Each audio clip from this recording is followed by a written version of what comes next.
ለአብ ለወልድ መንፈስ ቅዱስ ክብርና ምስጋና ውዳሴና አምልኮ ለእርሱ ይሁን።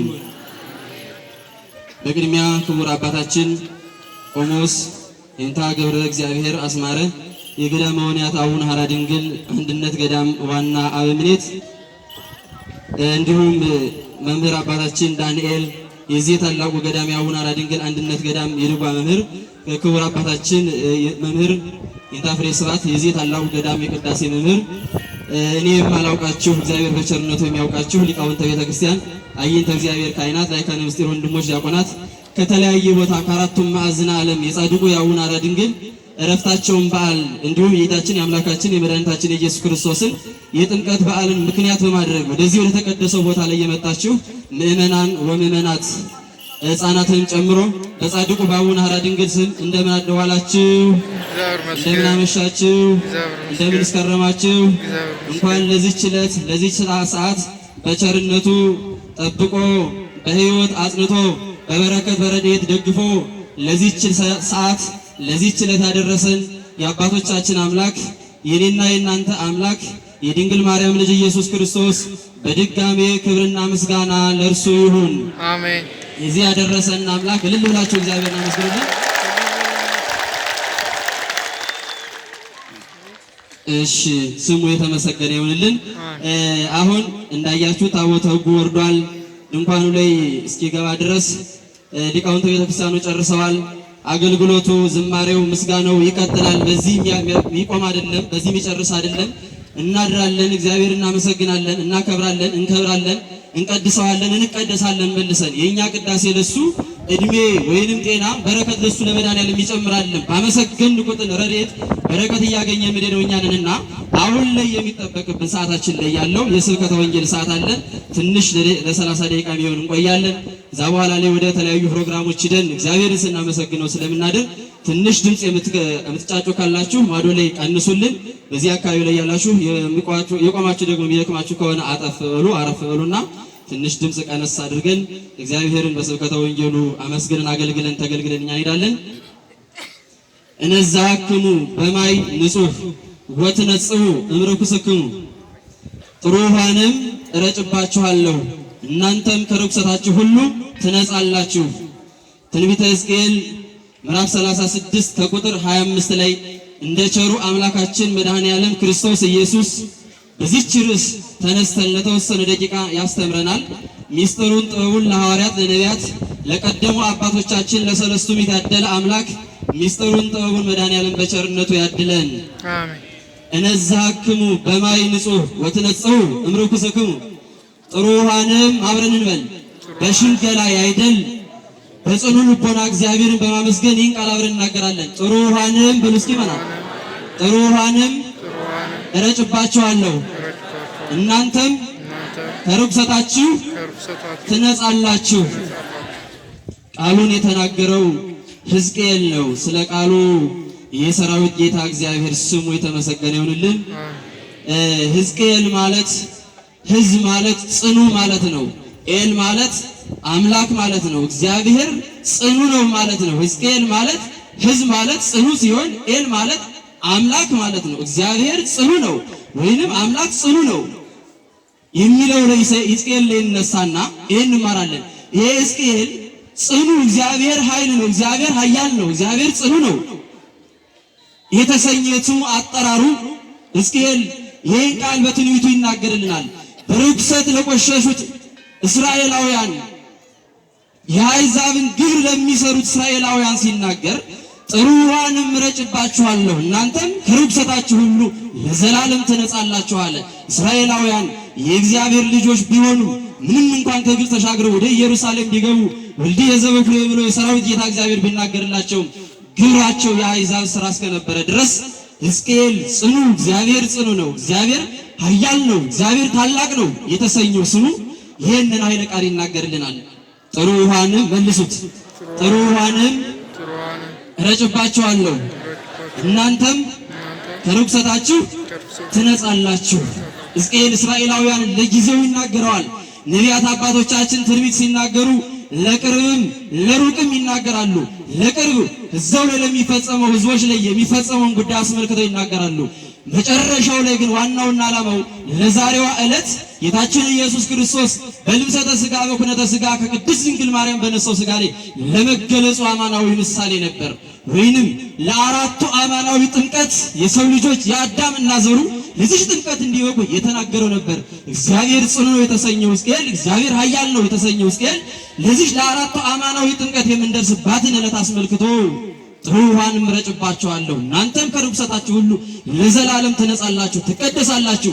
እግዚአብሔር የሰራዊት ጌታ እግዚአብሔር ወይንም የእግዚአብሔር ቃል እስራኤልን ከፈርዖን ባርነት ነፃ አውጥቶ ፈርዖን ጠላታቸውን ኤርትራ ላይ አውድሞ ይዟቸው የወጣው ያ ቃል በሙሴ መሪነት ሙሴን ባህሩን በለው ክፈለው፣ እስራኤል በመሃል በደረቅ ይለፉ፣ ጠላት ፈርዖን መሃል ላይ ይዘግጣል ይሰጥማል ብሎ ያናገረው ያ ጽኑ ቃል ሰማይና ምድርን የፈጠረው ያ ጽኑ ቃል መጣ ወደዚህ ዓለም በሥጋ የሚገለጥበትን ለአራቱ አማናዊ ጥምቀት የተሰኘውን ትንቢት አስቀድሞ አሻግሮ በትንቢት በመንፈስ ቅዱስ መነጽር የተመለከተው ሕዝቅኤል እግዚአብሔር ኃያል ነው፣ እርግጥም እግዚአብሔር ኃያል ነው፣ እግዚአብሔር ጽኑ ነው፣ እግዚአብሔር ቅዱስ ነው።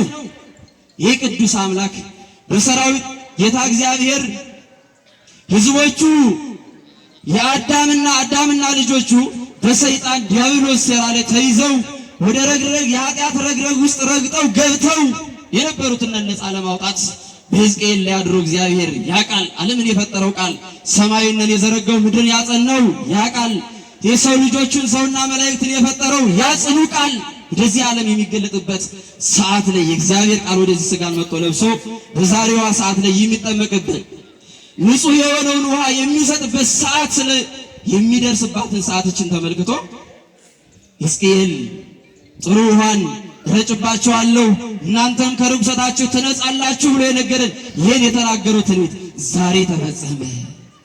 ዛሬ ጌታችን ኢየሱስ ክርስቶስ በልብሰተ ሥጋ በኩነተ ሥጋ ከተገለጸ በኋላ እናታችን ቅድስት ድንግል ማርያም የተገለጸ ሰዓት በዛሬዋ ሰዓት ላይ አዳም የ30 ዓመት ልጅነቱን በ30 ዓመት ተቀድሶ የ30 ዓመት ጎልማሳ አድርጎ ፈጥሮት ከማይከለ ምድር ቀራንዮ አንስቶ ወደ ገነት አስገብቶት የነበረው ያን ልጅነቱን ያጣበት ሰዓት ስለነበረች በ30 ዓመቱ ክርስቶስ ኢየሱስ ለጥምቀት መጣ። ጥሩ ውሃ የሰው ልጆችን ከርኩሰታቸው ለዘላለም የሚያነጻው ውሃ ዮሐንስ ሌሎችም ቅዱሳን ሌሎች ሲናገሩት የነበሩት ለአራቱ ምሳሌያዊ ጥምቀት ለአራቱ አማናዊ ጥምቀት የመጨረሻው መረጃ ላይ ነበር የተናገሩት። ይሄንን ታዲያ ውሃ ለሰው ልጆች ከርኩሰታቸው የሚነጹበት የሚታጠቡበት ነው። ውሃ ቢጠጡት ያረካል፣ ቢታጠቡበት ያነጻል፣ ቢጠመቁበት ልጅነትን ይሰጣል። የመጀመሪያውን ያ የአዳም አባታችንን ልጅነት ይመልሳል፣ ወደ ገነት ወደ ርስታችንን የሚያወርሰን ይህ ውሃ ነው። የሰው ልጅም ደግሞ ከተፈጠረበት ከአራቱ ባህሪያት አንዱና የመጀመሪያው ውሃ ነው። ምንድነው? አንዱና የመጀመሪያው ምንድነው? የሰው ልጅ ውሃ ነው ባህሪው። ውሃ ለሰው ልጅ ተስማሚ ገንዘቡ ነው፣ ሕይወቱ ነው። የሰራዊት ጌታ እግዚአብሔር አሊያም ሥላሴ የፈጠሩት የሰው ልጅ ውሃ ገንዘቡ ባህሪው ነው። አንዱና የመጀመሪያው ይህ የሆነውን ውሃ ጥሩ ውሃን እረጭባችኋለሁ እናንተም ለዘላለም ከርኩሰታችሁ ትነጻላችሁ አለው ጽኑ የተሰኘው ሕዝቅኤል ይህን ነበር የተናገረው። ጌታችን ኢየሱስ ክርስቶስ ለስም አጠራሩ ክብር ይግባውና አምላካችን በሥጋ ተገልጾ በማይለ ሥጋዌው አንድ ታላቅ ቃል ተናግሯል። በዮሐንስ ወንጌል ምዕራፍ 3 ከቁጥር 5 ላይ አማን እብለክሙ ዘይተወልደ ዳግመ እማይወም መንፈስ ቅዱስ ይግብ በውእቱ ውስተ መንግሥተ እግዚአብሔር። እውነት እላችኋለሁ ከውሃና ከመንፈስ ያልተወለደ ወደ እግዚአብሔር መንግሥት አይገባም። ውሃ የሰው ልጆች ሕይወት ነው። ውሃ የሰው ልጆች በረከት ነው። ውሃ የሰው ልጆች ረድኤት ነው። የመኖር ዓላማቸው አንዱ ውሃ ነው። ይህን ይናገራል ጌታችን ኢየሱስ ክርስቶስ። ቃሉ አምላካዊ ቃል ነው። ማንም ተራ ፍጡር ጥራዝ ነጠቀ የተናገረው አይደለም። ዛሬ ብዙዎች የእግዚአብሔርን ቃል የሚሸቃቅጡ ብዙዎች አሉ። እግዚአብሔር በሰጠው ቸርነቱ ላይ የሚጎሩበትም አሉ። በቃል ኪዳኑ በትምህርቱ ላይ በእግዚአብሔር ቃል ላይ ብዙ ነገር አለ። ዛሬ እግዚአብሔር የሚገለገለው ግን በትህትና ነው ወገኖች። ያ ቃል እስራኤል ፈርዖን ግብፅ ላይ ሳሉበት ፈርዖን እንደፈጠራቸው አድርጎ የእጆቹ ስራ በቃሉ ያጸናቸው የሚመግባቸው መስሎት አይቶ ይዟቸው ነበር። ነገር ግን እግዚአብሔር እንዲህ አይደለም። እውነተኛው ቃል የዓለምን ያጸናው የደነደነው መድኃኒዓለም የሥጋ ልብ ይስጠን። ብዙዎች የድንጋይ ልብ አለ። የድንጋይ ልብ በሕዝቅኤል ላይ አሁንም ታላቁ ሕዝቅኤል ይናገራል። በምዕራፍ 18 ከቁጥር 30 ላይ ልቦናችሁ እንደ ድንጋይ ደንድኗል። የደነደነውን ልቦናችሁን በጥሩ ውሃ ከተረጨ በኋላ ከታጠበ ከነጻ በኋላ የሥጋን ልብ እሰጣችኋለሁ ያለው ሕዝቅኤል። እግዚአብሔር ጽኑ ነው የተሰኘው ሕዝቅኤል የሥጋን ልቦና የአዳምና የሔዋን ልጆች የድንጋይ ልቦና የያዙት የአዳምና ልጆቹ እዚህ ጥሩ ውሃ ከታጠቡ በኋላ የሚነጹ ለዘላለም መንግስተ ሰማያትን የሚወርሱ ገነት የሚገቡ በኋላም ገነት መንግስተ ሰማያት ላይ የሚሸጋገሩ ሆነዋል። ታዲያ ለዚህ ጌታችን ኢየሱስ ክርስቶስ አምላካዊ ቃል እውነት እላችኋለሁ ከውሃና ከመንፈስ ያልተወለደ ወደ እግዚአብሔር መንግስት አይገባም። ወደ ምን አይገባም? ወደ ምን አይገባም? ቃሉ የእግዚአብሔር ቃል ነው፣ አያንቅም። ወደ ምን አይገባም? ወደ ቤተ መንግስቱ አይገባም፣ ወደ እግዚአብሔር ቤት አይገባም። ከውሃና ከመንፈስ ያልተወለደ ውሃ ለሰው ልጆች ከተፈጠሩበት ዓላማ አንዱ ነው።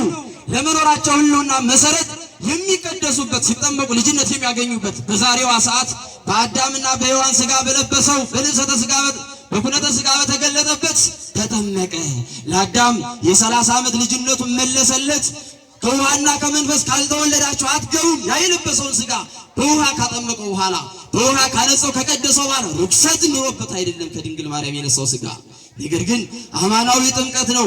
የጌታችን የኢየሱስ ክርስቶስ ጥምቀት አማናዊ ጥምቀት ስለነበረች ነው። እውነተኛዋን ልጅነት ኃጢአት የምታስተሰርየውን መንግስተ ሰማያት ገነት የምታገበውን ጥምቀት የሚሰጥባት ዕለት ስለሆነ ራሱ ከጠመቀና ጥሩ ውሃንም እረጭባችኋለሁ በሕዝቅኤል ላይ የተናገረው ያ ቃል ሕዝቅኤል ያድሮ የተናገረው ቃል ጥሩ ውሃን እረጭባችኋለሁ እናንተም ለዘላለም ከርኩሰታችሁ ትነጻላችሁ። ምን ትላላችሁ? ምን ትላላችሁ? ዛሬ ከርኩሰታችን የነጻነው ነው። በአዳምና በሔዋን የመጣው የዘር ሐረግ ኃጢአት ወረርሽኙ ቫይረሱ ወደዚህ ዓለም ገብቶ የነበረው በክርስቶስ ኢየሱስ የጸዳበት ዕለት ነው። ብርሃነ ዓለም ቅዱስ ጳውሎስ የኢትዮጵያ የቤተ ክርስቲያኗ አምድ የተሰኘው ቅዱስ ጳውሎስ ሐዋርያው ቅዱስ ጳውሎስ በአንደኛ ቆሮንቶስ ምዕራፍ 15 ከቁጥር 45 ላይ ኢየሱስ ክርስቶስ በሥጋዌው በዚህ ምድር ላይ ሳለ በኃይለ ሥጋዌው እግዚአብሔር መንፈስ መሆኑ ራሱ ተናግሯል። በዮሐንስ ወንጌል ምዕራፍ 4 ከቁጥር 24 ላይ እስመ እግዚአብሔር መንፈስ ውእቱ እግዚአብሔር መንፈስ ነው ወለይ ይሰግዱ ሎቱ በመንፈስ ወበጽድቅ አለውም ይስግዱ ሎቱ የሚሰግዱለትም የሚያመልኩትም በእውነትና በመንፈስ እግዚአብሔርን ያመልኩታል፣ ያመሰግኑታል፣ ይባርኩታል፣ ይቀድሱታል። እግዚአብሔር መንፈስ ነው። እስማዊው መድኃኒት እምነ አይሁድ ውእቱ መድኃኒት ክርስቶስ ከአይሁድ ወገን በሥጋ ተገልጿልና እግዚአብሔር መንፈስ ነው። ይህ መንፈስ የሰው ልጆችን በሕዝቅኤል ላይ አድሮ ጽኑ እግዚአብሔር ጽኑ ነው፣ እግዚአብሔር ኃያል ነው፣ እግዚአብሔር ቅዱስ ነው፣ እግዚአብሔር ለዘላለም አምላክ ነው ተሰኝቶ የተነገረው ያ ቃል መንፈስ ነው። የሰው ልጆችን ሊያድናቸው የመጣ ስለሆነ እሱ ራሱ እስመ መድኃኒት እምነ አይሁድ ውእቱ መድኃኒት ክርስቶስ ከይሁዳ ወይንም ከአይሁድ ወገን ተገልጿል። ከይሁዳ ሁሉም አንድ ነው ተገልጿል አለ። ለዚህ ነው ሕዝቅኤል የተናገረው ሰዓቱ ጊዜው ደረሰ።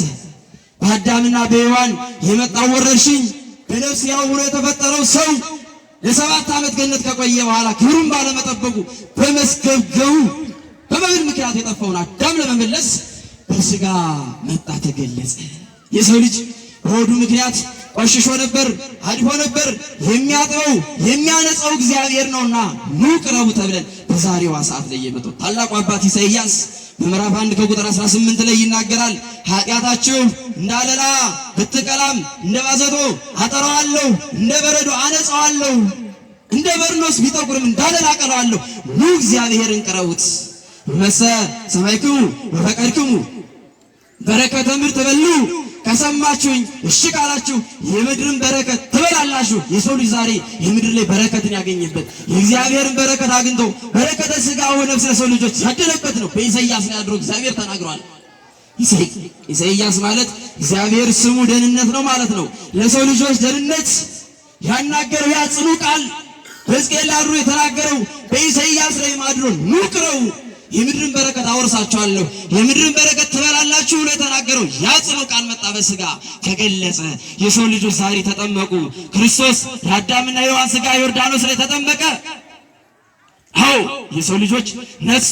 የሰው ልጆች ከኃጢአት ከበደል ነፃ ሆኑ፣ የምድርን በረከት ወረሱ። የመጨረሻም የማታልፈውን መንግስት የሚለውን ቃል ተናግሯል። እዚህ ላይ ይሄን እስከዚህ ታይቷል። ማርቆስ ወንጌላዊ ሲጽፍልን በምዕራፍ 16 ከቁጥር 15 ላይ ሆሩ ውስተ ኩሉ ዓለም ወስብኩ ወንጌለ ለኩሉ ፍጥረት።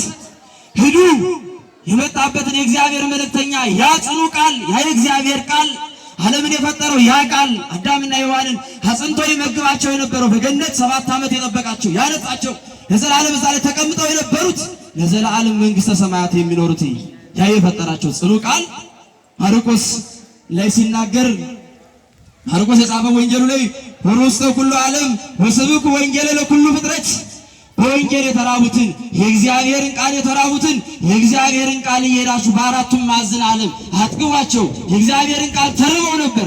ይሄ አዳምና ልጆቹ በረሃብ ምክንያት ሳይርበው በሆዱ ምክንያት የመጣው ዓለም ወንጌሉን አጥግቡት። ወንጌል የታዘዘለት በሆዱ ምክንያት የጠፋው የሰው ልጅ ወንጌል የታዘዘለት ውሃ ለሰው ልጆች ውሃ ስለነበር ዛም ነው ወዘተ ተጠምቀ ይድን ያመነ የተጠመቀ ይድናል ያላቸው።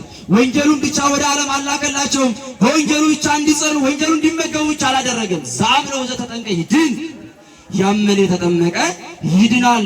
ወዘሰ ያምነ ወዘ የተጠምቀ ይደየን ያላመነ ያልተጠመቀ ግን ይፈረድበታል። ዛቲ ተአምር ለላምኑ በስሜ ተተለወሙ ለሚያምኑባት ለተቀበሏት ላመኑባት ይህች ምልክት ለዘላለም ትከተላቸዋለች ብሎም መንግሥተ ሰማያትን ታወርሳቸዋለች ብሎ ነበር የላካቸው ወደ ዓለም ሲላካቸው። ከእሱ የተረፈውን አራቱ ዓለም ማዕዘን ዓለም ሲያስተምሩ ከ12ቱ አህጉረ እስራኤል ሲልካቸው ይህን ነበር የላካቸው። ቃሉን ብቻ አይደለም ለሕዝቡ ለመናን የላከው ጥምቀቱንም ጨምሮ የሰው ልጅ ጠጥተውት የሚረኩበት ውሃ ታጥበው የሚረጹበት ተጠምቀውም ልጅነትን የሚያገኙበት ብለውም መንግሥተ ሰማያት የሚወርሱበትን ውሃ የጥምቀት ልጅነት አብሮ የላከላቸው መና አብሮ ነው የላከላቸው። ወንጌሉን ብቻ አይደለም ያመነ የተጠመቀ ይድናል፣ ያላመነ ያልተጠመቀ ይፈረድበታል። ላመኑ ይሁን ብለው ለተቀበሉ በቃሉ ለጸኑ በሃይማኖቷ ለጸኑ ለተቀበሉ እኔን ላመኑ ይህች ምልክት ለዘላለም ትከተላቸዋለች። በስሜ አጋንንትን ያወጣሉ፣ በስሜ ድውያንን ይፈውሳሉ፣ በስሜ ሙታንን ያነሳሉ። ቅዱሳን አባቶቻችን በስሙ ስለተከተሉ ስላመኑ ይህች ምልክት ስለተከተለቻቸው ተአምር ያደርጋሉ። ሙታንን ያነሳሉ፣ ሕይወትን ይሰጣሉ፣ ለሰው ልጆች ቅድስናን በረከትን ይሰጣሉ ብለውም በጸሎታቸው በቃል ኪዳን